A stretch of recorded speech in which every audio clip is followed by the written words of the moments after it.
جب سرکار کی ولادت ہوئی شیطان نے اللہ سے عرض کیا پروردگار تو نے حضور کو رحمت للعالمین بنایا، وہ عالموں میں جو تو نے مخلوق عالم بنائے اس میں بھی ایک ادنا مخلوق ہوں، جب سرکار سب کے لیے رحمت ہیں تو اے پروردگار تیرے نبی کی رحمت کا حصہ مجھے بھی عطا فرما۔ رب نے فرمایا کیا چاہتا ہے؟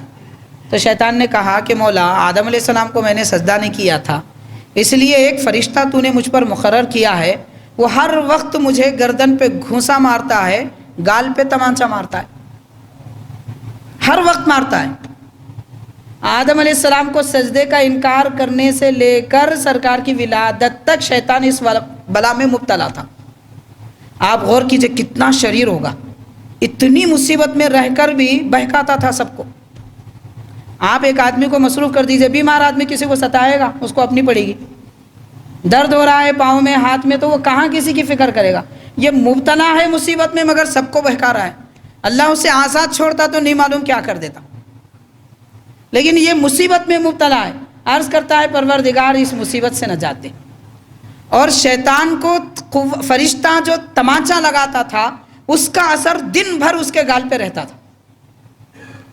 تو حاضرین شیطان سے بڑھ کر فرشتے کی قوت ہے، اور فرشتے سے بڑھ کر ہمارے ایمان کی قوت ہے۔ ہمارے دل میں جو ایمان ہے اس کی قوت فرشتے کی قوت سے بڑھ کے، ہم اتنی بڑی قوت رکھ کے شیطان سے ڈرتے ہیں۔ انہوں کرا دیے، انہوں کرا دیے، وہ پریشان ہو گئے، یہ پریشان ہو گئے، کوئی کچھ نہیں کراتا، سب ہم ہی کرتے، ثواب ہم ہی کرتے۔ اگر واقعتاً ہماری وابستگی قرآن مجید سے ہو، احادیث شریفہ سے ہو، نماز سے ہو، مسجد سے ہو، کوئی کچھ بھی کرا لے سب اس کچھ ہو جاتا، اپنے کو کچھ نہیں ہوتا۔ اتنی بڑی دولت ایمان ہے ہمارے پاس، لیکن لوگ شیطانوں سے ڈرتے۔ بہرحال حاضرین کرام شیطان نے عرض کیا مولا اس مصیبت سے نجات دے، تو رب نے فرمایا ہاں میرے نبی کی اب ولادت ہوئی ہے، اس ولادت کی وجہ سے تجھے بھی حضور کی رحمت کا حصہ اس طرح ملے گا، جس میں مبتلا ہے اس سے راحت مل جائے گی۔ تو اللہ نے نبی پاک صلی اللہ علیہ وسلم کو ایسی رحمت للعالمین بنایا، وہ رحمت عالموں کی کہ شیطان کو بھی۔ یہ معجم کبیر طبرانی اور دیگر طبرانی کی 3 معجم ہیں، ان میں یہ روایتیں ہمیں ملتی ہیں کہ ایک مرتبہ حضور پاک صلی اللہ علیہ وسلم اپنی نالین شریف سی رہے تھے۔ دیکھیے قربان جائیے ہمارے آقا صلی اللہ علیہ وسلم کی سادگی پر۔ آج آدمی کچھ کمائی کیا کر لیتا ہے یا تھوڑے بڑے عہدے اور منصب پر کیا چلا جاتا ہے، اب باقی سب لوگوں کو وہ حقیر سمجھنے لگتا ہے، بات کرنے کی تمیز نہیں ہوتی۔ کرام حضور اکرم صلی اللہ علیہ وسلم نالین شریف اپنے ہاتھوں سے خود سی رہے، کسی کو حکم نہیں فرما رہے ہیں تم یہ کام کر دو، تم یہ کام کر دو۔ اللہ کے حبیب نے کبھی کسی کو اپنا نوکر نہیں سمجھا، سارا جہاں آپ کا نوکر ہے، اس میں کوئی شک نہیں ہے، اس میں کوئی شک کی بات نہیں ہے، سارا جہاں آپ کا نوکر ہے، لیکن حضور نے کبھی کسی کو نوکر پاک صلی اللہ علیہ وسلم کے متعلق تابعین نے صحابہ کرام سے پوچھا کہ حضور کا چہرہ انور کیسا ہے۔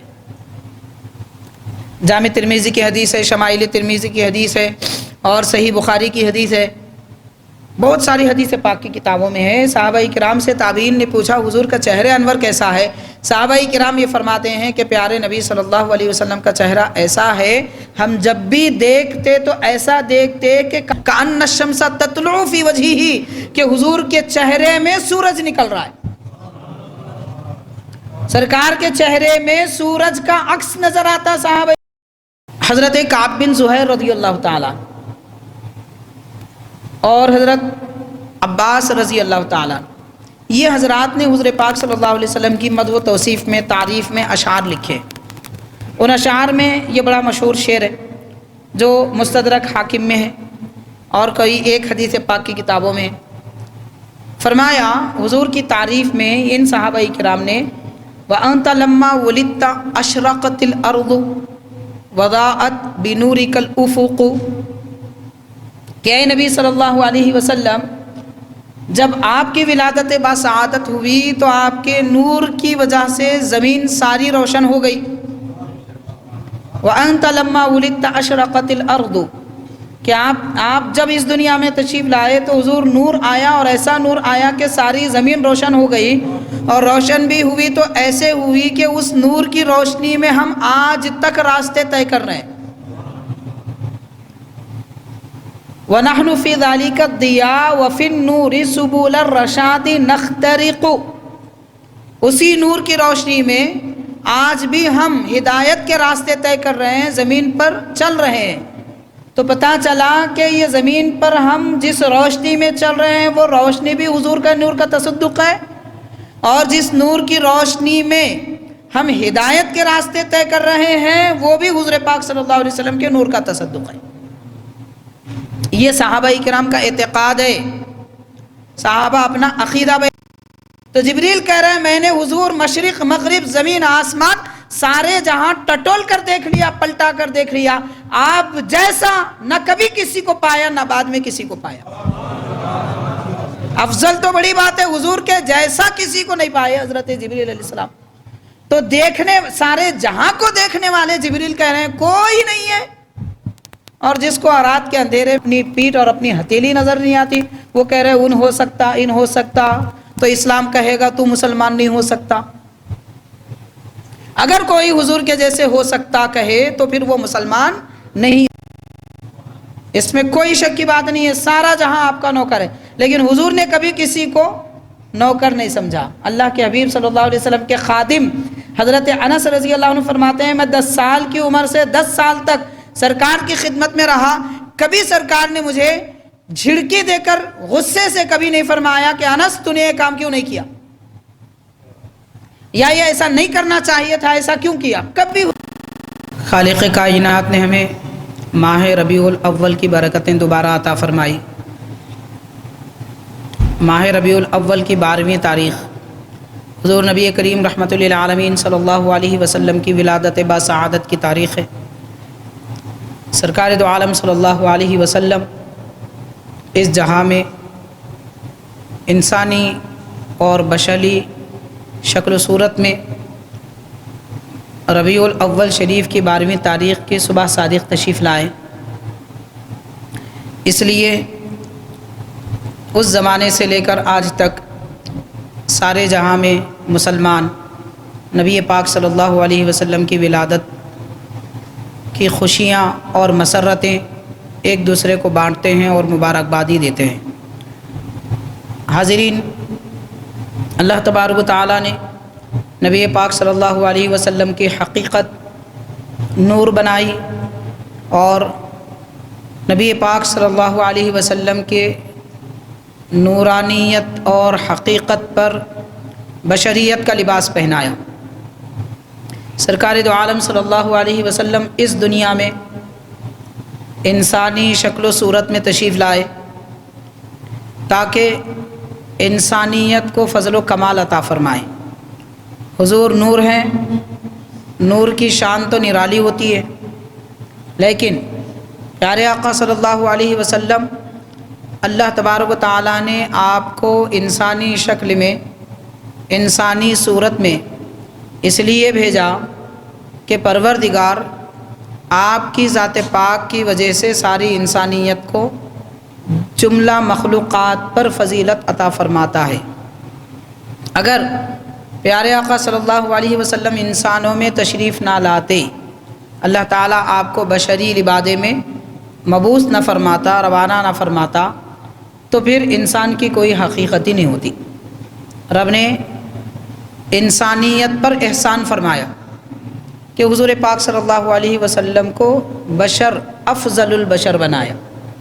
حاضرین کرام، مسلمانوں کا یہ بنیادی عقیدہ ہے جو قرآن مجید اور احادیث شریفہ میں، وہ یہ ہے کہ حضور اکرم صلی اللہ علیہ وسلم کی حقیقت نورانیت ہے، اور حضور پاک صلی اللہ علیہ وسلم بشریت میں اس دنیا میں تشریف لائے۔ پیارے آقا صلی اللہ علیہ وسلم افضل البشر ہیں، اور ایسے بشر ہیں کہ آپ کا کوئی مثال اور آپ کی کوئی نظیر دنیا میں نہیں ہے، کوئی آپ جیسا اس دنیا میں نہیں آیا، نہ فرشتوں میں، نہ انسانوں میں، اور نہ ہی کوئی مخلوقات میں۔ میں نے آیت کریمہ جو پڑھنے کا شرف حاصل کیا، رب تبارک و تعالیٰ ارشاد فرماتا ہے کہ اے لوگو، اللہ کی طرف سے تمہارے پاس ایک نور آیا اور روشن کتاب آئی۔ خالق کائنات نے اس آیت پاک میں سورہ مائدہ کی آیت پاک میں نور کے بھیجنے کا ذکر فرمایا، ارشاد فرمایا تمہارے پاس نور آیا۔ تو یہ نور سے کیا مراد ہے؟ نور سے کیا مراد ہے؟ اگر کوئی یہ کہے کہ اللہ کی طرف سے نور آیا یعنی قرآن مجید، تو کوئی بات نہیں ہے، یقیناً قرآن شریف بھی نور ہے۔ اگر کوئی یہ کہے کہ نور کا معنی اسلام ہے، ایمان ہے، تو کوئی بات نہیں ہے، بالکل اسلام اور ایمان بھی نور ہے۔ لیکن کوئی یہ کہے کہ نور کا معنی حضور نہیں ہے تو وہ جھوٹا ہے۔ اگر کوئی یہ کہتا ہے کہ نور کا معنی قرآن مجید ہے، بالکل درست ہے۔ اگر کوئی یہ کہتا ہے کہ نور کا معنی ایمان ہے، بالکل درست ہے۔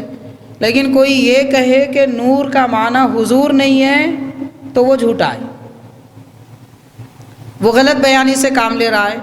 اس کی عقل ابھی اتنی نہیں بڑی ہے کہ وہ سرکار کو نور جان سکے، وہ ابھی ناقص العقل ہے، ابھی کم عقل ہے، اس کے پاس ابھی علم اتنا نہیں آیا کہ وہ پیارے آقا صلی اللہ علیہ وسلم کو نور سمجھ سکے۔ کیونکہ حبیب پاک صلی اللہ علیہ وسلم کے نور ہونے کو اور حضور کی نورانیت کو سمجھنے کے لیے، حضور نور ہیں اور حضور کی نورانیت کو سمجھنے کے لیے عقل سلیم کی ضرورت ہوتی ہے اور علم کامل کی ضرورت ہوتی ہے، اعلیٰ علم کی ضرورت ہوتی ہے۔ تو حاضرین کرام، اب میں آپ کے یہ بات گوشے گزار کروں گا کہ حضرت امام جلال الدین سیوطی رحمۃ اللہ علیہ اور امام خازن رحمۃ اللہ علیہ، علامہ ابن کثیر اور کئی ایسے بڑے بڑے حضرات ہیں، مفسرین ہیں، ان حضرات نے اس آیت پاک کی تفسیر میں لکھا ہے۔ کیا لکھا ہے کہ حضرت عبداللہ ابن عباس رضی اللہ تعالی عنہ فرماتے ہیں، یہ مفسرین فرما رہے ہیں کہ حضرت عبداللہ ابن عباس رضی اللہ تعالی عنہ یہ فرماتے ہیں کہ اس آیت پاک میں قد جاءکم نور، کہ اللہ کے پاس سے تمہارے پاس نور آیا، یہ نور کا معنی حضور پاک صلی اللہ علیہ وسلم ہے، یعنی محمدن صلی اللہ علیہ وسلم، یہ کلمات ملتے ہیں۔ باضابطہ مفسرین نے حضرت عبداللہ بن عباس رضی اللہ تعالیٰ عنہ کا یہ قول اور آپ کی یہ تفسیر بیان فرمائی ہے۔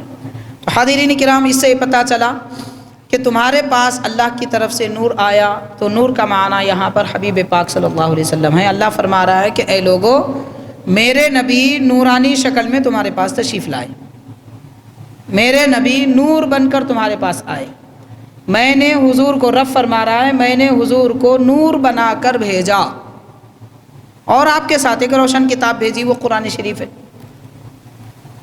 اب آپ غور کیجئے کہ حضور اکرم صلی اللہ علیہ وسلم کے نور ہونے کا تذکرہ قرآن مجید بیان فرما رہا ہے۔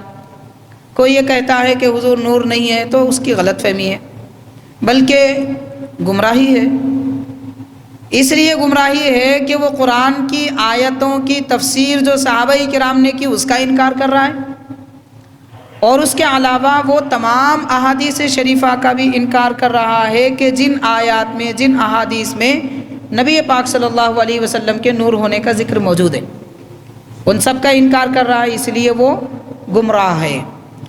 البتہ اگر کوئی یہ کہے معاذ اللہ کہ حضور پاک صلی اللہ علیہ وسلم بشر نہیں ہیں، تو وہ کافر ہے۔ وہ کافر ہیں جو اگر حضور کو بشر نہیں ہے کہے، اور وہ گمراہ ہے جو نبی پاک صلی اللہ علیہ وسلم کے بارے میں کہے نور نہیں ہے، اس لیے کہ نبی پاک صلی اللہ علیہ وسلم کی بشریت دلیل قطعی کے ساتھ قرآن مجید سے ثابت ہے، اور حضور پاک صلی اللہ علیہ وسلم کی نورانیت قطعی الثبوت ظنی الدلالت کے ساتھ میں، قطعی ثبوت اور ظنی الدلالت کے ساتھ میں حضور کی نورانیت قرآن مجید سے ثابت ہے۔ تو یہ دونوں میں فرق ہے۔ اب وہ فرق میں آپ کو واضح طور پر نہیں بیان کر سکوں گا، اس کے لیے وقت لگے گا کہ یہ دو دلیلوں میں فرق کیا ہے، بشریت کا انکار کرنے والا کافر کیوں ہے، نورانیت کا انکار کرنے والا گمراہ کیوں ہے۔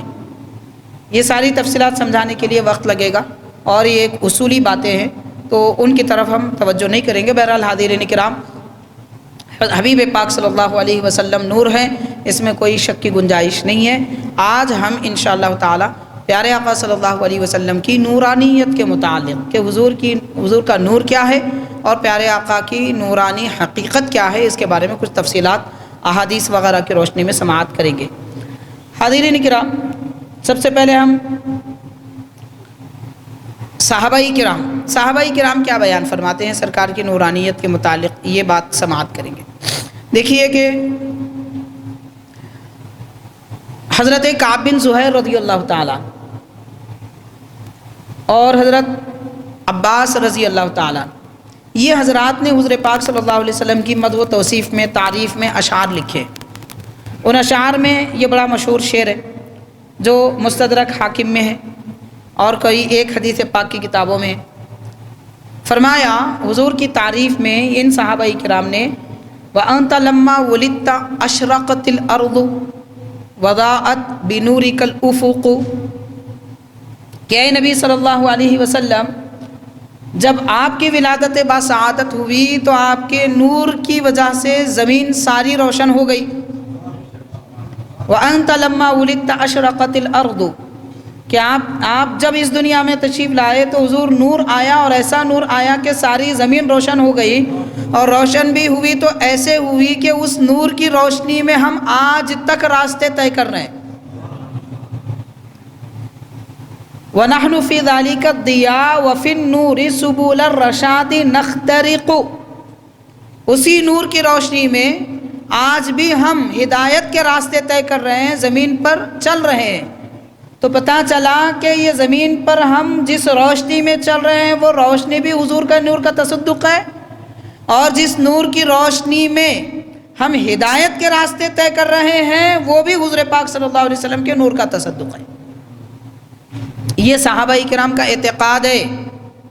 صحابہ اپنا عقیدہ بیان کر رہے ہیں، ایسی تعریف نہیں کر رہے ہیں جیسے کوئی دنیا دار شاعر کسی بادشاہ کی کرتا ہے، کیونکہ حضور پاک صلی اللہ علیہ وسلم پہلی بات تو صرف بادشاہ نہیں ہیں، حضور تو سلطان دو جہاں ہیں، اور نبی پاک صلی اللہ علیہ وسلم کی تعریف صحابہ کرام اس لیے کرتے ہیں کہ رب راضی ہوتا ہے، خالق کائنات راضی ہوتا ہے۔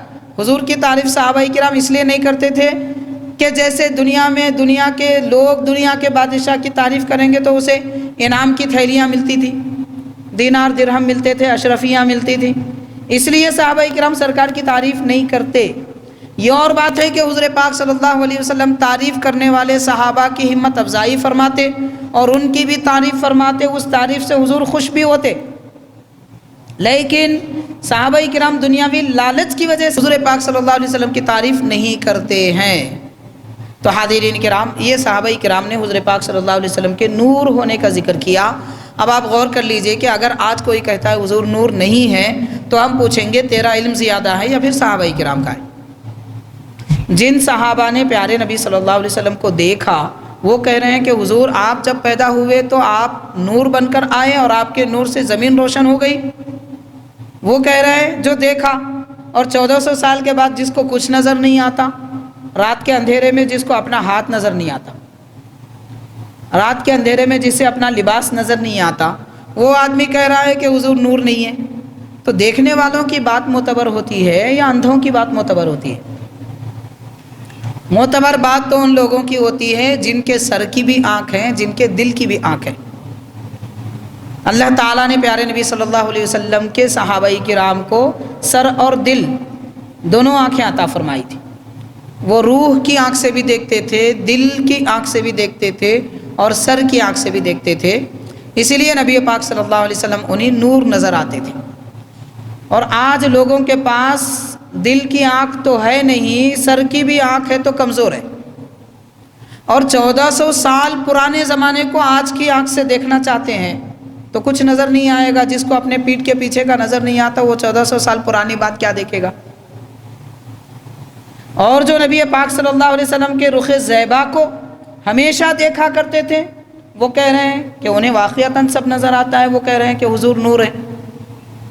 بہرحال حاضرین کرام، یہ روایت جو ہم نے شعر کا مفہوم اور شعر جو آپ کے سامنے صحابہ نے جو بیان کیا تھا وہ ذکر کیا ہے، یہ مستدرک حاکم میں موجود ہے۔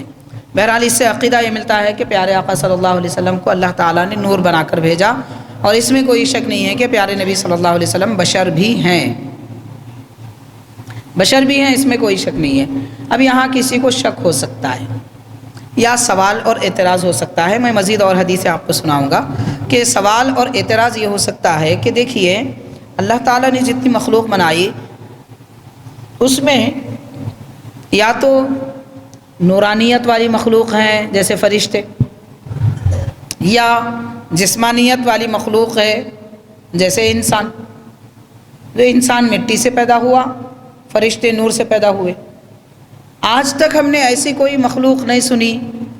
کوئی کہنے والا یہ کہہ سکتا ہے اللہ کی قدرت کا نمونہ، اللہ کی قدرت کی مثال دنیا میں یا تو فرشتے ہیں کہ جو نور ہے، یا پھر انسان ہیں جو مٹی سے بنے ہیں۔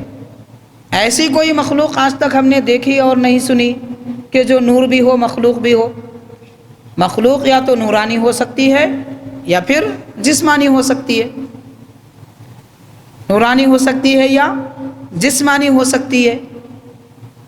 تو حاضرین کرام، اس کے جواب میں آپ کے گوشے گزار 2-3 قسم کی باتیں کہوں گا۔ پہلا جواب تو اس کا یہ ہے کہ واقعتاً مخلوق یا تو نورانی ہے یا جسمانی ہے، لیکن فرشتے جو نورانی ہیں وہ نور بھی جسمانی ہے۔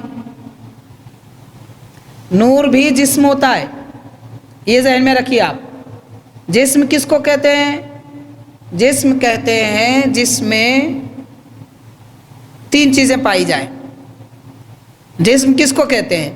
جسم میں 3 چیزیں ہوتی ہیں: طول، عرض، عمق۔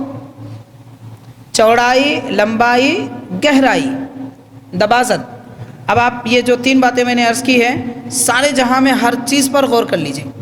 یہ آپ کو ٹیبل نظر آ رہا ہے، لمبا ہے، چوڑا ہے، یہ دباست ہے اس کی، عمق ہے، یہ گہرائی اس کی، موٹاپا، ہر چیز میں جس میں یہ پایا جاتا ہے وہ جسم ہے، اور نور میں بھی وہ پایا جاتا ہے۔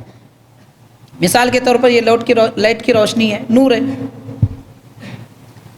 نور ہے، کہاں تک روشنی آ رہی ہے، یہ لمبائی ہے اس کی، کہاں تک جا رہی ہے، چوڑائی ہے، اور وہ روشنی نیچے سے اوپر تک حد ہے اس کی، وہ چھت کے اوپر نہیں جا رہی ہے، زمین کے نیچے نہیں جا رہی ہے، تو یہ اس کی دباست ہے، یعنی اس کا موٹاپا ہے۔ عمق جسے کہتے ہیں، یہ جسم میں پایا گیا وہ جسم ہے، تو نور بھی جسم ہے۔ یہ فرق اتنا ہے کہ یہ جسم جو دنیا میں ہے یہ کثیف جسم ہے۔ کثیف کا مطلب ایسا جسم کہ جو آر پار نہ ہوتا ہے نہ آر پار اس سے دکھائی دیتا ہے۔ کاغذ لیں گے آپ، جسم ہے، کتنا بھی پتلا کیوں نہ ہو، مگر ادھر کا ادھر نظر نہیں آتا، اور اس کی موٹائی لمبائی ہے، تو وہ جسم ہے مگر جسم کثیف۔ اور نور ایسا ہوتا ہے کہ وہ ادھر کا ادھر اس میں نظر آتا ہے، تو اس کو کہتے ہیں جسم لطیف۔ تو نور جسم لطیف ہے، باقی سب جسم کثیف ہے۔ تو لوگ جو کہہ رہے ہیں کہ اللہ نے یا تو نور بنایا یا جسم بنایا، نورانی مخلوق ہے یا جسمانی مخلوق ہے، اس کے سوا کچھ نہیں ہے، یہ تمہاری غلط فہمی ہے کہ نور بھی خود ایک جسم ہے۔ ایک بات ہو گئی۔ دوسری بات حاضرین کرام، اللہ تعالیٰ نے واقعی طور پر یا تو نور پیدا فرمایا یا جسم پیدا فرمایا، اور لوگ کہہ رہے ہیں کہ آج تک کوئی ایسی مخلوق نہیں بنی جو نور بھی ہو جسم بھی ہو، تو میں کہوں گا کہ آج تک اللہ نے حضور کے سوا کسی ایسی مخلوق کو پیدا نہیں فرمایا جو نور بھی ہے جسم بھی ہے۔ فرشتے صرف نور ہیں، باقی ساری مخلوق صرف جسم ہے۔ سرکار نور بھی ہیں، بشر بھی ہیں، تو یہ دونوں کا مجموعہ اللہ تعالیٰ نے نبی پاک صلی اللہ علیہ وسلم کو بنایا۔ تو اللہ کی قدرت یہ ہے کہ صرف فرشتوں کو نور بنایا، اور اللہ کی قدرت یہ ہے کہ انسان کو جسم بنایا، اور اللہ کی قدرت یہ بھی ہے کہ یہ دونوں کو حضور میں جمع فرمایا۔ نورانیت، جسمانیت، نورانیت اور بشریت، یہ دونوں کا مجموعہ پیارے آقا صلی اللہ علیہ وسلم کو بنایا، یہ بھی اللہ کی قدرت ہے۔ تو جیسے لوگ رب کی قدرت نورانیت کو مانتے ہیں کہ رب کے پیدا کرنے سے فرشتے نور بنے، اور جیسے لوگ یہ مانتے ہیں کہ جسمانیت اللہ کے پیدا کرنے سے انسان بنے، ان کو یہ بھی ماننا چاہیے کہ اللہ کے پیدا کرنے سے حضور نور اور جسم بنے. یہ کیوں نہیں مانتے؟ وہ بھی مانتے ہیں، یہ بھی مانتے ہیں، لیکن جو دونوں سے زیادہ افضل ہے اس ذات پاک کو نہیں مانتے. یہ بڑے افسوس کی بات ہے. جسے ماننا ہے اسی کو نہیں مانتے، جسے ماننا ہے اسی کو نہیں مانتے. یہ افسوس کی بات ہے. تو بہرحال حاضرین کرام، نبی پاک صلی اللہ علیہ وسلم کو اللہ تبارک و تعالیٰ نے اس کے لیے بڑے پیارے انداز میں بعض علماء نے فرمایا حضور نوری بشر ہیں.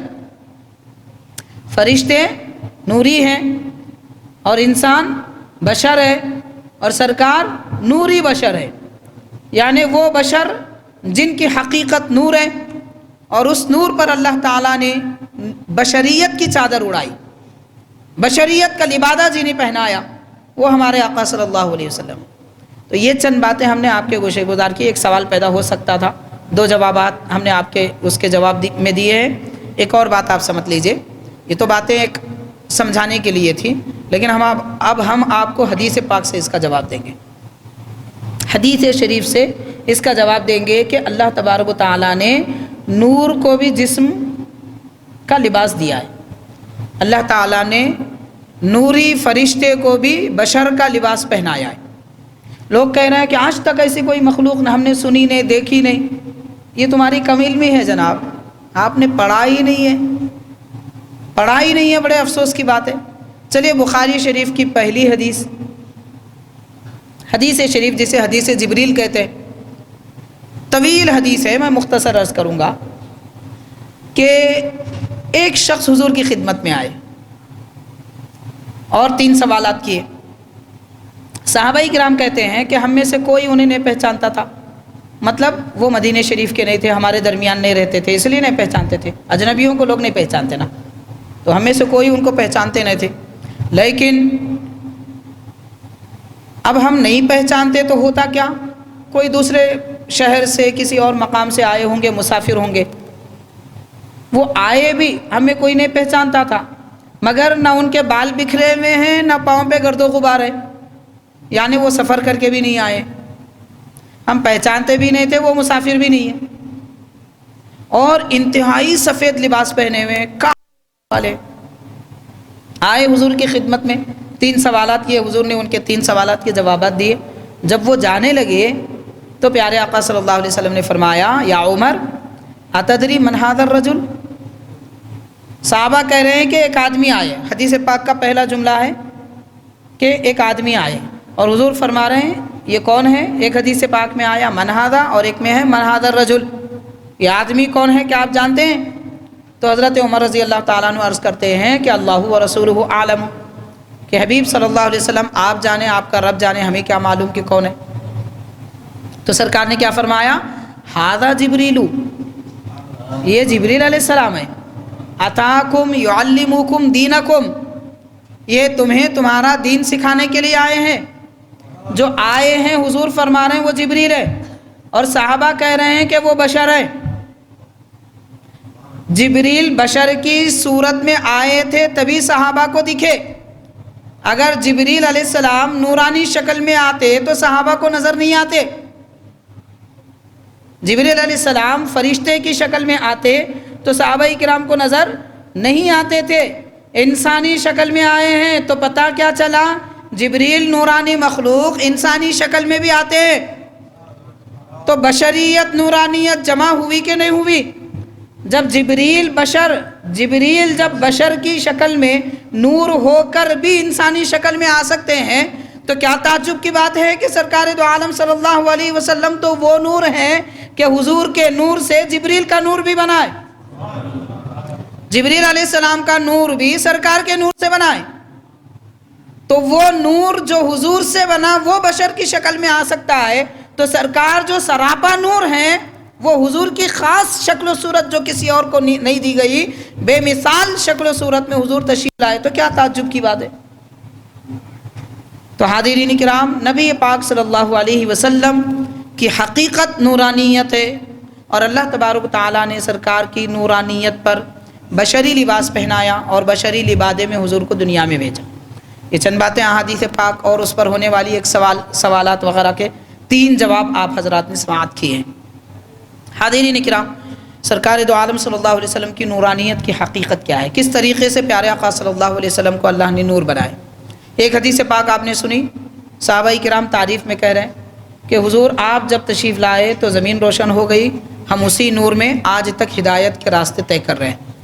حاضرین کرام، صحیح بخاری کی حدیث ہے، حضور اکرم صلی اللہ علیہ وسلم جب خوش ہوتے کسی بھی کام سے یا اللہ تعالیٰ کوئی نعمت عطا فرماتا، حضور خوش ہوتے تو حدیث پاک میں آتا ہے تبرق اساریر وجہہ، نبی پاک صلی اللہ علیہ وسلم کے اساریر، اساریر کس کو کہتے ہیں؟ اگر کوئی آدمی غمزدہ ہو تو پیشانی پہ جو بل آتا ہے، یا خوش ہو تو پیشانی ابھر جاتی ہے تو اس میں جو لکیریں آتی ہیں اس کو کہتے ہیں اساریر۔ جو لکیریں آتی ہیں پیشانی پر اس کو اساریر کہتے ہیں۔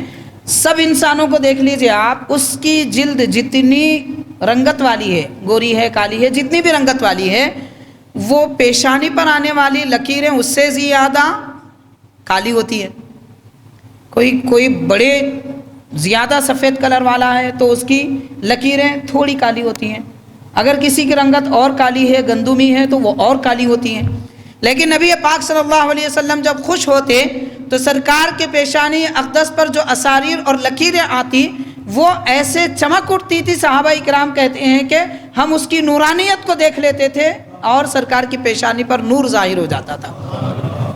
تو صحابہ، یہ حدیث بخاری ہے، تبرق اساریر وجہہ اذا سر استنار وجہہ، یہ کلمات بھی ملتے ہیں۔ ایک تو پیشانی کی لکیریں کالی پڑنے کے بجائے زیادہ روشن ہو جاتی، اور دوسری طرف یہی بخاری میں صحابہ اکرام کہتے ہیں حضور جب خوش ہوتے تو چہرے انور چمک اٹھتا تھا، روشن ہوتا تھا، چہرے انور خوشی سے کھلتا تھا۔ نہیں فرما رہے خوشی سے چہرہ اچھا نظر آتا ہے، کھلتا ہے، یہ اور بات ہے۔ صحابہ اکرام یہ نہیں کہہ رہے ہیں کہ چہرے انور خوشی سے حضور کا کھل جاتا تھا، نہیں، بلکہ چہرے انور روشن ہوتا تھا۔ تو چہرے کے کھلنے میں، روشن ہونے میں فرق ہے۔ کوئی زیادہ خوش ہو تو کیا اچھا چہرہ کھل گیا، یہ کہتے ہیں، چہرہ روشن ہوا نہیں بولتا کوئی بھی۔ یہ صرف صحابہ کرام سرکار کے بارے میں کہتے ہیں کہ حبیب پاک صلی اللہ علیہ وسلم کا چہرہ انور روشن ہو جاتا تھا۔ تو حاضرین کرام، ان دو احادیث، یہ بخاری کی دو احادیث سے پتہ چلتا ہے کہ اللہ تبارک و تعالیٰ نے سرکار کی حقیقت نورانیت والی بنائی، جسمانی لباس آپ پر اڑایا، لیکن وہ نور جو حقیقت ہے حبیب پاک صلی اللہ علیہ وسلم کے کبھی چہرے انور سے، کبھی دندان مبارک سے، اور کبھی آپ کے بغل مبارک سے، اور کبھی آپ کے دست پاک سے وہ نورانیت چھلکنے لگتی، نورانیت کبھی ظاہر ہونے لگتی۔ اس طرح صحابہ کرام نے حبیب پاک صلی اللہ علیہ وسلم کی نورانیت کا مشاہدہ کیا ہے۔ اس کے علاوہ حاضرین، صحیح بخاری کی یہ بھی حدیث پاک ہے، نبی پاک صلی اللہ علیہ وسلم استسقاء کی نماز کے وقت میں، بارش طلب کرنے کے لیے نماز ہوتی ہے، اس میں کبھی سجدے میں، عام نمازوں میں حضور پاک صلی اللہ علیہ وسلم جب سجدے میں جاتے، صحابہ کرام یہ کہتے ہیں حضور جب سجدے میں جاتے اور جب دعا کے لیے ہاتھ اٹھاتے تو صحابہ یہ کہتے ہیں کہ رأینا بیاض وجہہ بیاض ابطیہ، کہ حضور پاک صلی اللہ علیہ وسلم کے بغل مبارک سے ایسا نور نکلتا کہ ہم اس نورانیت کو، روشنی کو دیکھ لیا کرتے تھے۔ دیکھیے دنیا میں آدمی کتنا بھی گورا کیوں نہ ہو، بدن میں بعض خاص حصے ہیں کہ وہ کالے ہوتے ہیں۔ حبیب پاک صلی اللہ علیہ وسلم کی شان ایسی، رب نے حبیب پاک کو ایسا نور بنایا کہ سرکار کے بغل مبارک سے بھی نور چھلکتا نظر آتا۔ اور ایسی بات نہیں تھی کہ حضور پاک صلی اللہ علیہ وسلم ہاف آستین کی قمیص پہنتے تھے، یہ اس وقت کی بدعت ہے۔ ہاف آستین کی قمیص پہننا بدعت ہے، یہ بدعتیں لوگوں کو نظر نہیں آتی، دوسری ساری بدعتیں نظر آتی۔ مسجد میں ننگے سر آنا بدعت ہے، کوئی شرم محسوس نہیں کرتے، کیا ہوتا بولتے، کوئی بات نہیں ہے، پریشانی کی بھی بات نہیں ہے، برا بھی مت جانیے میرے بھائیوں، اللہ کے دربار میں آ رہے ہیں تو سر ڈھانک کے آنا چاہیے۔ سرکار دو عالم صلی اللہ علیہ وسلم کی ہم پیروی کرتے ہیں، پیارے آقا کو اپنا آقا نبی مانتے ہیں، اللہ کے رسول مانتے ہیں، ہر کام حضور پاک صلی اللہ علیہ وسلم کے طریقے پہ کرتے ہیں، تو پھر حضور پاک صلی اللہ علیہ وسلم نے کب کس وقت حج حالت احرام، حج عمرہ حالت احرام کے سوا سرکار کس وقت بغیر ٹوپی یا بغیر امام شریف کے کہیں باہر تشریف لائے؟ امہات المومنین جب حضور پاک صلی اللہ علیہ وسلم کے سر انور میں تیل جب ڈالتی تب چہرے آپ کے سر انور سے ٹوپی یا امامہ شریف جو ہوتا وہ نکالا جاتا. باقی اوقات میں کہیں ایک حدیث ایک روایت جھوٹی بھی کیوں نہ ہو, کہیں آپ کو نہیں ملے گی کہ حضور پاک صلی اللہ علیہ وسلم نماز بغیر ٹوپی یا بغیر امامے کے حضور پڑھے ہوں. بہرحال میں عرض یہ کرنا چاہتا ہوں کہ حاضرین, نبی پاک صلی اللہ علیہ وسلم کی سنتیں بہت ساری ہیں, اسے اختیار کرنا چاہیے. پیارے آقا صلی اللہ علیہ وسلم کے طریقے پہ رہیں گے تو اللہ تعالیٰ بھی راضی ہوگا. ہر کام کے آداب ہوتے ہیں, ہر بات کے طریقے ہوتے ہیں, طریقے کو اختیار کرنا چاہیے. آپ غور کیجئے, جاب کرنے والے بیچارے ہمارے مسلمان بھائی نوجوان اپنی جاب پہ جاتے ہیں, آفس کو جاتے ہیں تو ٹائی کے بغیر نہیں جاتے اور جوتے پہن کے جاتے ہیں کیونکہ چپل الاؤ نہیں ہوتی. آپ جس جگہ پیسے اٹھاتے ہیں کام کر کے, محنت کر کے, مزدوری کر کے, وہاں کے رول کو فالو کرتے ہیں اور اللہ کے گھر میں آنے کے لیے اللہ کے قانون کو فالو نہیں کریں گے. کوئی بولنے والا نہیں ہے, کون ڈرائے گا, کون بولے گا, تو کیا مطلب غلطی کرتے رہیں گے. نہیں کرنا چاہیے. شرم تو اللہ تعالیٰ سے ہونی چاہیے. بندوں سے کیا شرم, رب سے ڈرنا چاہیے, رب کا خوف ہونا چاہیے. حیا خالق کائنات, اس کے احکام کی ہونی چاہیے. بہرحال میں عرض یہ کر رہا تھا کہ حضور پاک صلی اللہ علیہ وسلم آدھی آستین یا شارٹ آستین کی قمیص وغیرہ کبھی حضور نے نہیں پہنی. بخاری شریف کی حدیث ہے, حضور پاک صلی اللہ علیہ وسلم جو قمیص زیب تن شریف فرماتے تھے اس کی آستین حضور کی کلائی تک ہوتی تھی. کلائی تک آستین ہوتی تھی اور کم از کم ایک بالش چوڑی ہوتی تھی.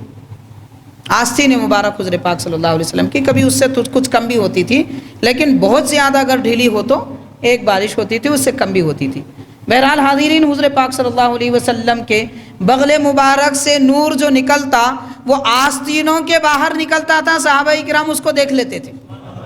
یہ بخاری کہہ رہی ہے, حضور جب دعا کے لیے ہاتھ اٹھاتے اور سرکار جب سجدے میں تشریف لے جاتے تو اس شان کی نورانیت اللہ تعالیٰ نے آپ کو عطا فرمائی. یہ بات اتنی سی پہ ختم نہیں ہو جاتی. معجم کبیر طبرانی کی حدیث ہے, ابن عساکر کی حدیث پاک ہے. حضرت ام المؤمنین سیدتنا عائشہ صدیقہ رضی اللہ تعالیٰ عنہ یہ ارشاد فرماتی ہیں کہ نماز فجر کے بعد ابھی اندھیرا تھا, میں اپنے گھر میں کچھ سی رہی تھی کپڑا اور اچانک میرے ہاتھ سے سوئی گر گئی. حضرت عائشہ صدیقہ رضی اللہ عنہ فرماتی میرے ہاتھ سے سوئی گر گئی. نماز ادا فرمانے کے بعد پیارے آقا صلی اللہ علیہ وسلم جیسے گھر میں تشریف لائے, حجرے شریف میں وہ اندھیرا اچانک روشن ہو گیا. حضور کے چہرے انور کی وجہ سے اتنی روشنی گھر میں پھیل گئی کہ جو سوئی گر گئی تھی میں نے روشنی میں حضور کے چہرے پاک کی آسانی سے سوئی اٹھا لی.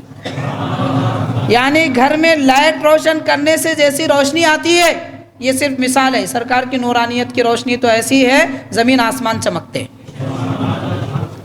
بات صرف زمین اور کمرے کی نہیں ہے.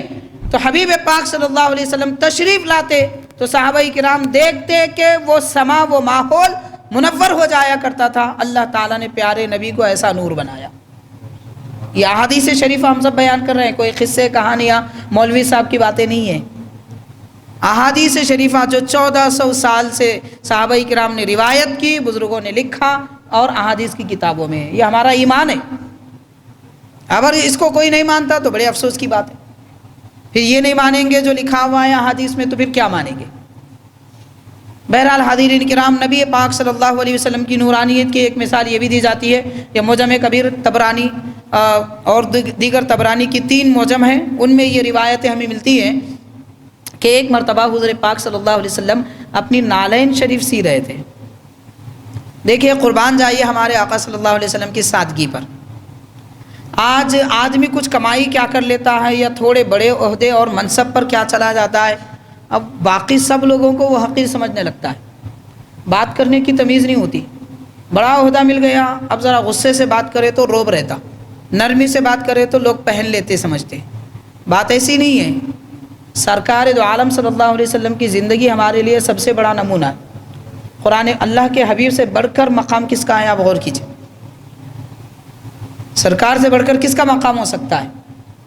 اللہ تعالیٰ نے 2 جہاں میں سب سے بہتر افضل حضور پاک صلی اللہ علیہ وسلم کو بنایا. وہ آقا صلی اللہ علیہ وسلم کے بارے میں رب تعالیٰ خود فرماتا ہے کہ اے نبی, آپ اگر سخت بولنے والے ہوتے تو یہ صحابہ کا ہجوم جو آپ کے اطراف میں ہے یہ کبھی آپ کے قریب نہیں رہتا. یعنی سرکار نرم گفتگو فرماتے تھے. گفتگو نرم کرنی چاہیے جس سے دلوں پہ اثر ہوتا ہے، اور سخت گفتگو کرنے سے دل کاٹے جاتے ہیں، دل پہ چھریاں چلتی ہیں۔ نرم گفتگو کرنے سے دل سلے جاتے ہیں، اسی لیے پیارے آقا صلی اللہ علیہ وسلم نرم گفتگو فرماتے تھے۔ تو حاضرین کرام، حضور اکرم صلی اللہ علیہ وسلم نالین شریف اپنے ہاتھوں سے خود سی رہے، کسی کو حکم نہیں فرما رہے ہیں تم یہ کام کر دو، تم یہ کام کر دو۔ اللہ کے حبیب نے کبھی کسی کو اپنا نوکر نہیں سمجھا۔ سارا جہاں آپ کا نوکر ہے، اس میں کوئی شک نہیں ہے، اس میں کوئی شک کی بات نہیں ہے، سارا جہاں آپ کا نوکر ہے، لیکن حضور نے کبھی کسی کو نوکر نہیں سمجھا۔ اللہ کے حبیب صلی اللہ علیہ وسلم کے خادم حضرت انس رضی اللہ عنہ فرماتے ہیں میں 10 سال کی عمر سے 10 سال تک سرکار کی خدمت میں رہا، کبھی سرکار نے مجھے جھڑکی دے کر غصے سے کبھی نہیں فرمایا کہ انس تو نے یہ کام کیوں نہیں کیا، یا یہ ایسا نہیں کرنا چاہیے تھا، ایسا کیوں کیا، کبھی حضور نے نہیں فرمایا۔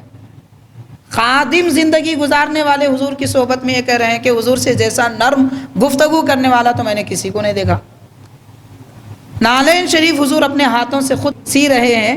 حضرت ام المؤمنین عائشہ صدیقہ رضی اللہ تعالیٰ عنہ فرما رہے ہیں کہ حضور نالین سی رہے ہیں اور سرکار کے پیشانی مبارک چہرے انور سے پسینہ نکل رہا ہے۔ کیسے؟ فرماتے ہیں کہ حضور کی پیشانی سے ایسا پسینہ نکل رہا ہے کہ اس میں نور نظر آ رہا ہے، اور اس پسینے میں نور پیدا ہو رہا ہے۔ وَأَنَّ جَبِينَهُ يَتَعَرَّقُ وَعَرَقُهُ يَتَوَلَّدُ نُورًا، کہ سرکار کی پیشانی مبارک سے پسینہ نکل رہا ہے، پسینے میں نور پیدا ہو رہا ہے۔ یہ حضرت عائشہ رضی اللہ تعالیٰ عنہ دیکھ رہی ہیں اور عرض کرتی ہیں کہ حضور ابو کبیر حذیلی بڑا جاہلیت کے دور کا شاعر تھا، اس نے بادشاہ کے بارے میں بہت ساری تعریفیں کی تھی۔ تو عائشہ صدیقہ رضی اللہ تعالیٰ عنہ عرض کرتی ہیں کہ حضور ابو کبیر حذیلی اگر اس وقت ہوتا تو اس کا وہ شعر جس میں اس نے اپنے بادشاہ کے بارے میں کہا کہ نور پیدا ہوا ہے، وہ حقیقت میں حضور آپ کو دیکھ کر وہ اپنی جھوٹی بات بھی نہیں کہتا، سچائی بیان کر دیتا، آپ کی تعریف کر لیتا۔ تو پیارے آقا صلی اللہ علیہ وسلم خوشی کا اظہار فرمائے اور فرمایا کہ اے عائشہ، میں نے آپ کی کسی بات سے اتنا خوش نہیں ہوا جتنا کہ اس بات سے خوش ہوا۔ پتہ چلا کہ سرکار کو نور ماننے والوں سے حضور خوش ہوتے ہیں، اس لیے تو فرما رہے ہیں کہ عائشہ تم نے میری تعریف میں کہا کہ نور نکل رہا ہے، نور کی تعریف کی، تو اس بات پر میں تم سے جتنا خوش ہوا آپ کی کسی بات پہ خوش نہیں ہوا۔ تو حاضرین، اگر یہ امت حضور کو بار بار بشر کہتی ہے تو یقیناً سرکار بشر ہے، اس میں کوئی شک کی بات نہیں ہے، لیکن حضور پاک صلی اللہ علیہ وسلم راضی ان بندوں سے اور ان امتیوں سے ہوتے ہیں جو پیارے آقا کو نور کہتے ہیں۔ بہرحال حاضرین کرام، نبی پاک رحمت للعالمین صلی اللہ علیہ وسلم کی عظمت و شان بڑی نرالی ہے۔ روایتیں بہت ساری ہیں، ان میں سے یہ بھی بیان کیا جاتا ہے کہ حبیب پاک صلی اللہ علیہ وسلم کے متعلق تابعین نے صحابہ کرام سے پوچھا کہ حضور کا چہرہ انور کیسا ہے۔ جامع ترمذی کی حدیث ہے، شمائل ترمذی کی حدیث ہے، اور صحیح بخاری کی حدیث ہے، بہت ساری حدیث پاک کی کتابوں میں ہے۔ صحابہ کرام سے تابعین نے پوچھا حضور کا چہرہ انور کیسا ہے۔ صحابہ کرام یہ فرماتے ہیں کہ پیارے نبی صلی اللہ علیہ وسلم کا چہرہ ایسا ہے، ہم جب بھی دیکھتے تو ایسا دیکھتے کہ کأن الشمس تطلع فی وجہہ، کہ حضور کے چہرے میں سورج نکل رہا ہے، سرکار کے چہرے میں سورج کا عکس نظر آتا صحابہ کرام کو۔ آج دنیا میں کوئی ایسا چہرہ بتا دیجئے۔ حاضرین کرام، آدمی کتنی کریمز کیوں نہ استعمال کر لے، کتنا چہرہ دن میں 10 بار صابن سے کیوں نہ گھس لے، اور کتنی جڑی بوٹیاں کتنا استعمال کیوں نہ کر لے، مگر ایسا چہرہ تو کسی کا نہیں چمکتا۔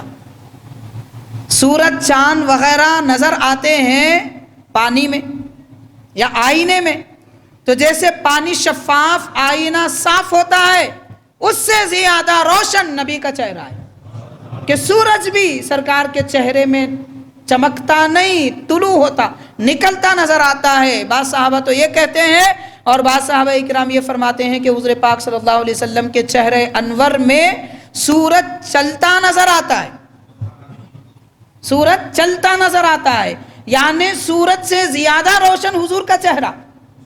جو چیز زیادہ صاف، شفاف اور روشن ہوتی ہے اسی میں عکس نظر آتا ہے۔